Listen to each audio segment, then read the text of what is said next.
to talk about the change journey we've had at Amway, and talk a little bit about what we've learned, what to do, maybe what not to do, and give you an idea through the lens of our experiences of maybe some opportunities you can take advantage of as you embark on or continue your Agile journey. I am the manager of the Agile Transformation Office at Amway. I've worked in IT and project management roles for maybe 15 years, longer than I care to admit. I've taken this role recently. Amway, for those of you that don't know about Amway, we call ourselves a multi-level marketing company. We make products, like I said before, that are sold through network sales channels. So people outside of Amway sell our products, and they bring other people into their sales network and teach them how to sell products. But in terms of the transformation, that's probably a less relevant detail than some other aspects of Amway.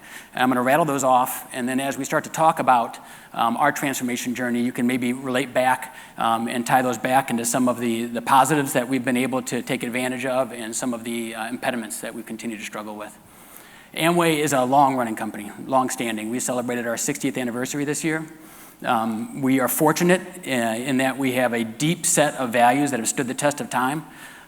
They are strong values. They haven't changed for probably 30 or 40 years. We are a large organization. We have 20,000 or so employees across the organization. We're also global. We have presence all over the globe. For example, in the Americas, there's probably 2 or 3 countries across North, Central, and South America that we don't have a presence in. A offshoot of that is that as we've grown, we've allowed these decentralized, almost autonomous organizations to pop up inside of the organization. So we have a bunch of independent operations.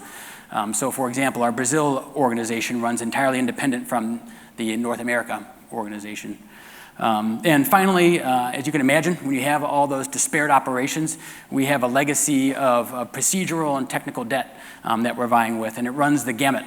So we can have mainframe technology running right alongside some event business microservices technology that's running in Amazon Cloud.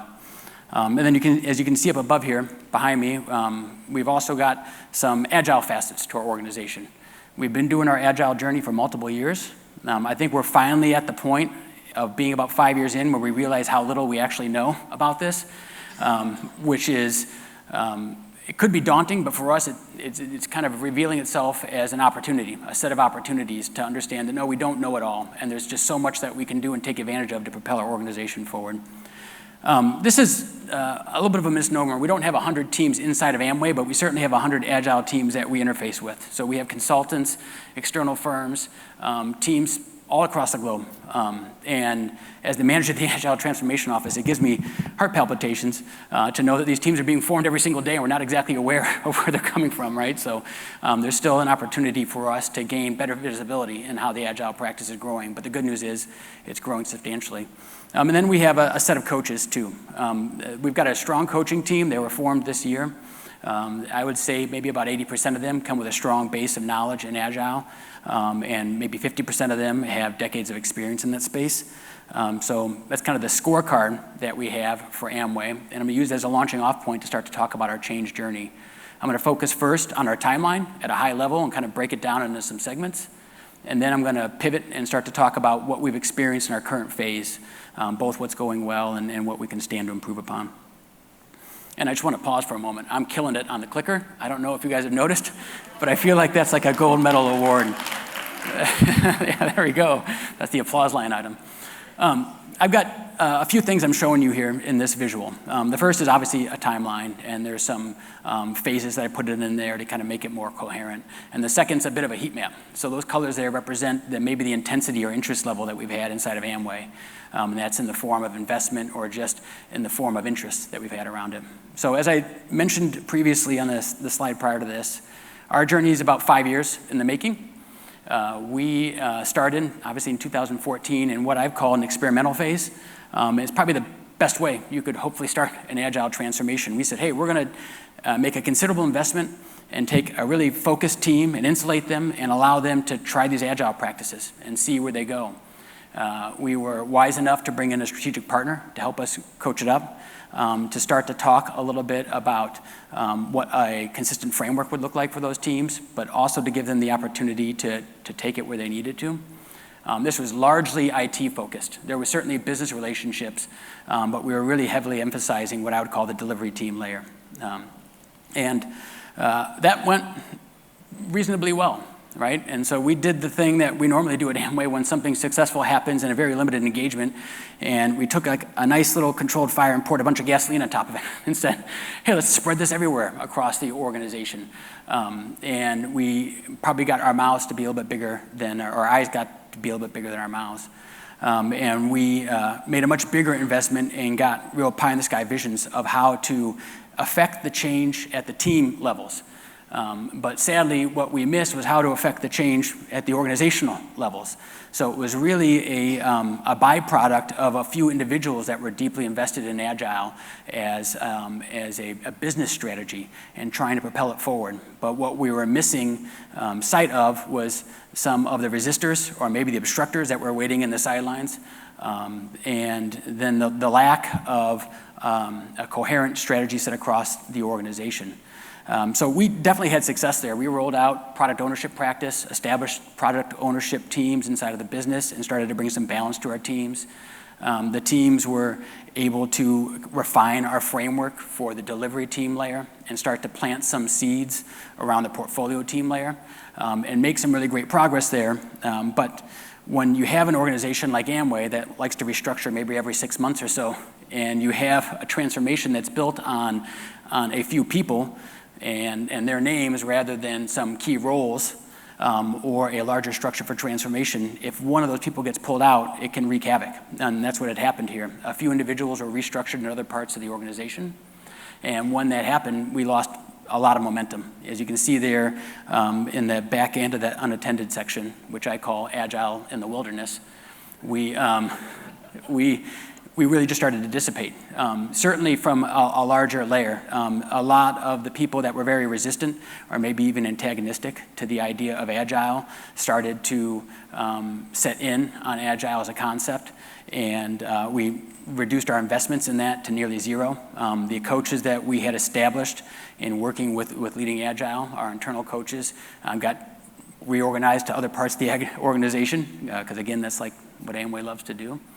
It was just left to the teams and their own devices to try and push it forward. And we were fortunate that those teams found value in it because they kept it going, but they backslid, right? So they didn't have a coach to teach them on their Scrum practices, so they'd start to fall back on their backlog and refining their backlog, or how they wrote epics.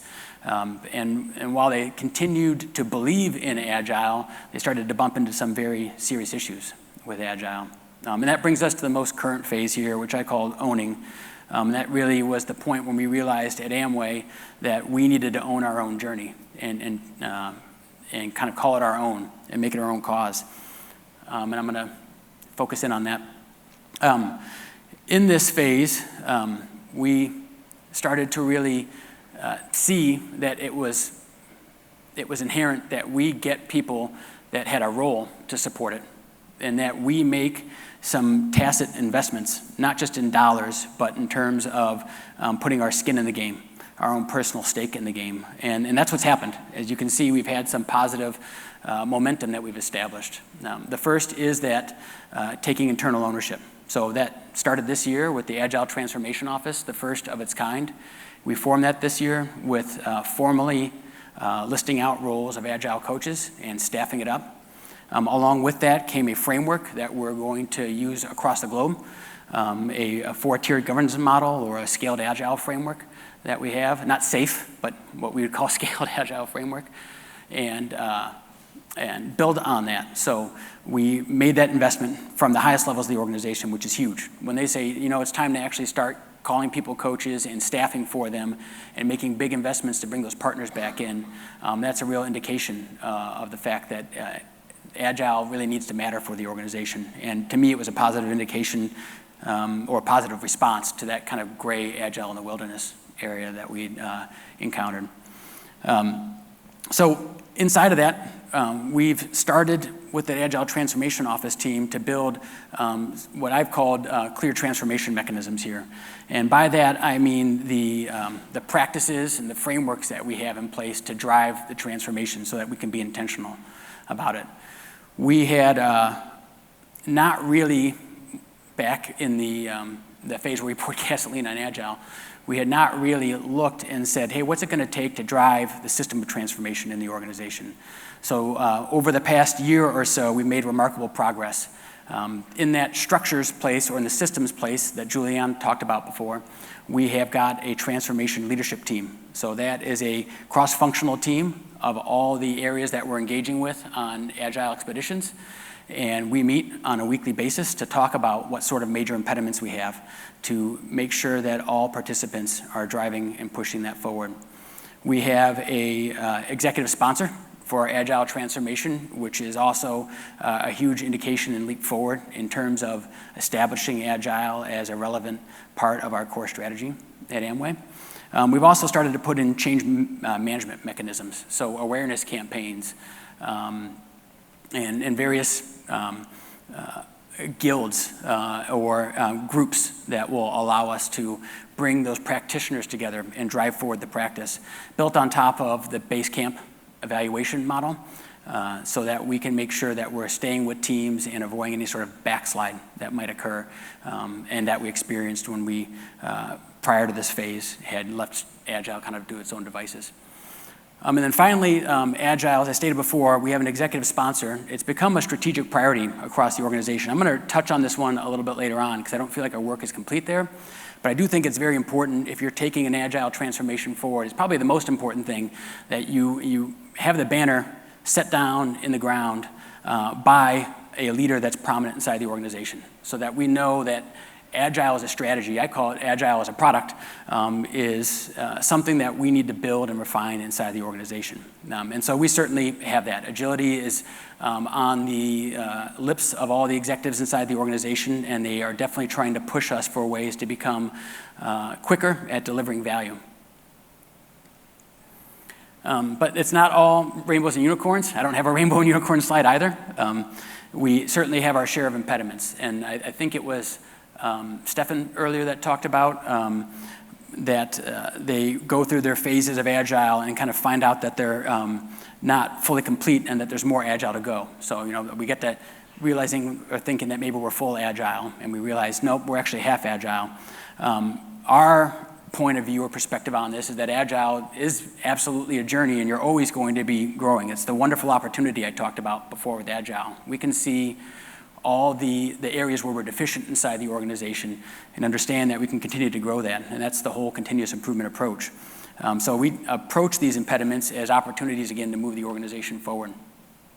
These are very broad impediments. I think when we've been dealing with this over the past 4 or 5 years, we tend to look at very specific things, like this piece of technology has a dependency on this piece of technology. And that's an issue, and it's true, but it's an issue that if we fix it, it's not necessarily going to have that broad reach that we need. And that's why I'm trying to orient the team on these larger issues. The first one is fluency around Agile across the enterprise. We spend an inordinate amount of our time trying to get people educated up on the basics of Agile. As an example, I was speaking with the team last week, a wonderful team. They've been doing Agile for 5 years. They are one of those original teams, and their Scrum Masters are their tech leads, which I told them in and of itself in a vacuum is not necessarily a huge problem.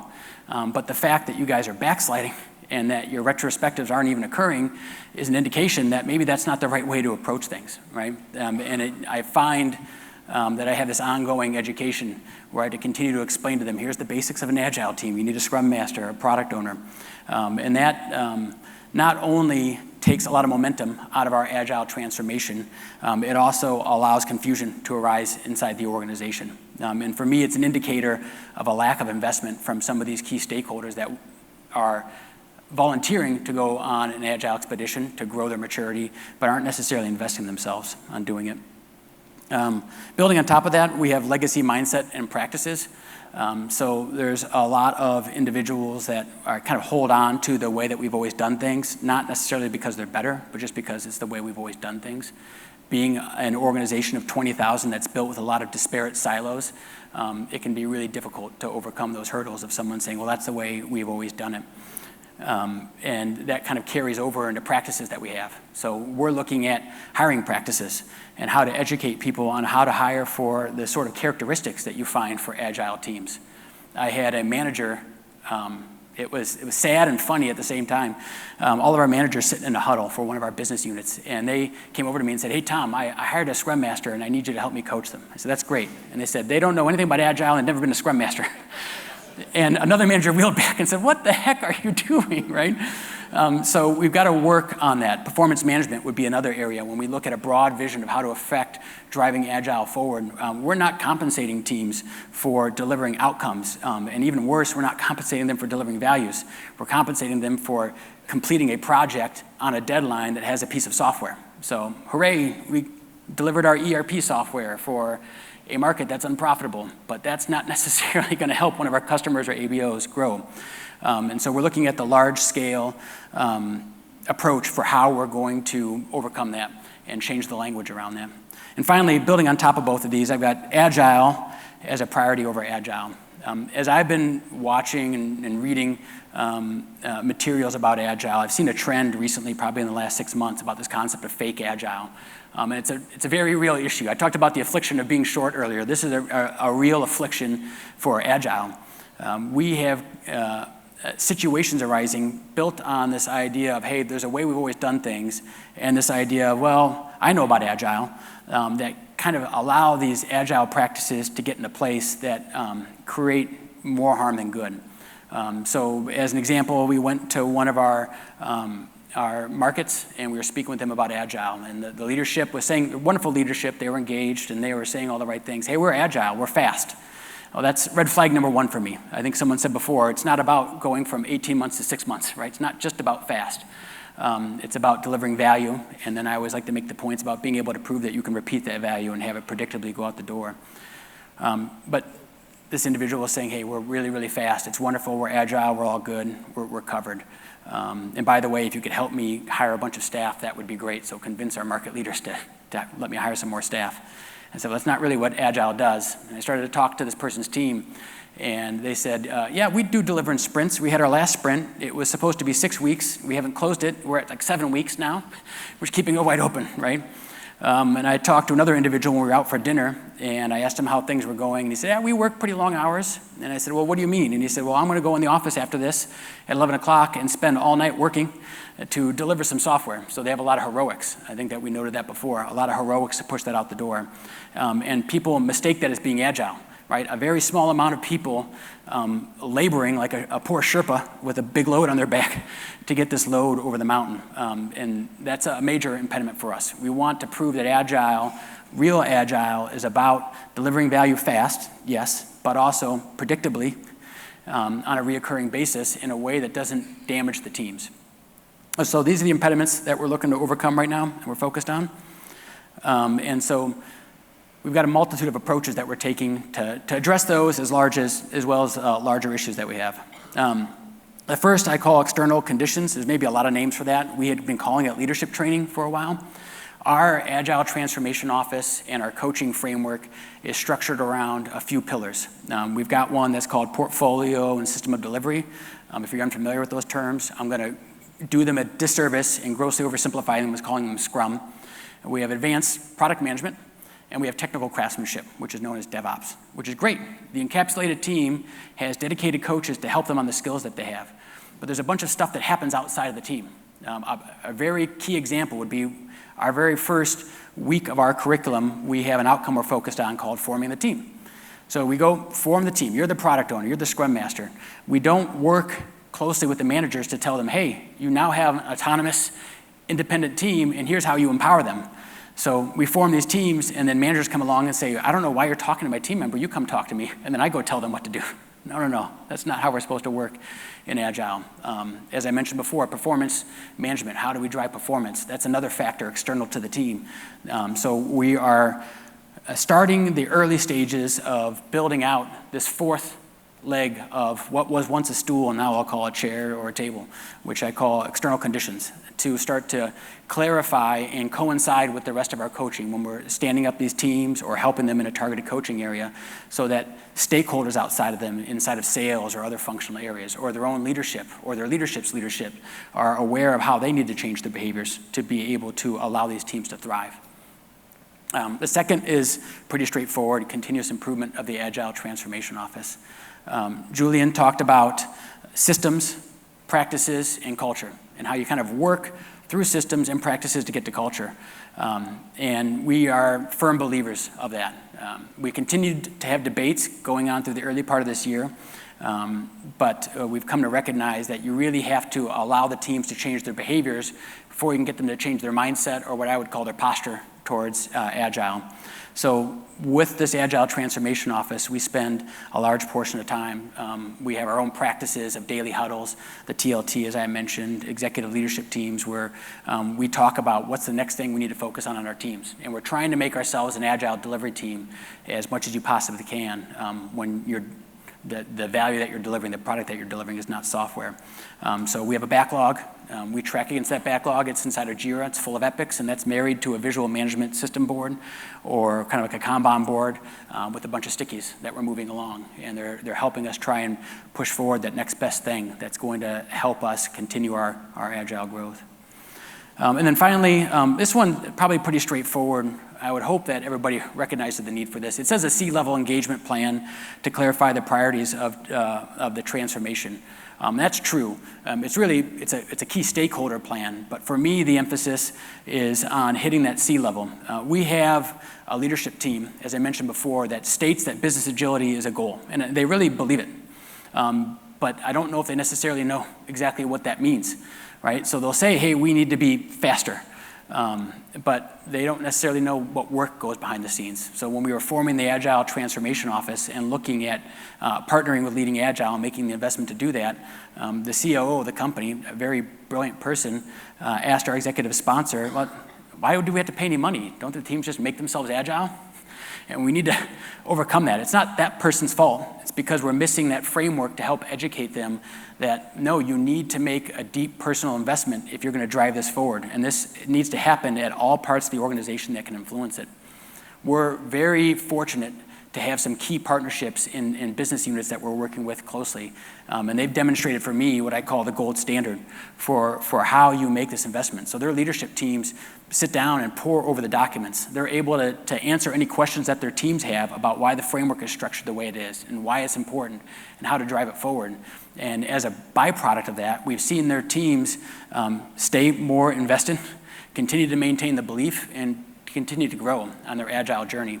And we are recognizing that for the whole organization to overcome some of its inhibitors that I mentioned before, its size, its history, its core set of values, which can be difficult to shift or to align with a new set of practices. To drive those forward, we need to have all the leadership to be deeply, deeply engaged in driving towards an outcome and understanding what that outcome is supposed to be. So that's my slide deck that I went through. I think in closing, what I would encourage you to do, no matter where you're at in your Agile journey, is really look at it as an Agile product in and of itself, and start to focus on building out that backlog of what you want to do. Even if you don't have an Agile Transformation Office, start to get intentional about it, and really look at those three pillars that Julian talked about: the systems, the practices, and culture. Put an emphasis on the systems and practices, but don't take your eyes off of culture. Use those systems and practices to open up those opportunities to have those aha moments and have your business counterparts that maybe are hesitant, either because they don't believe in Agile or because they're unfamiliar with it, to find opportunities to make that connection with why Agile is going to be a big benefit to them. And that's all I have today. So thank you so much. I appreciate it. Have a great day.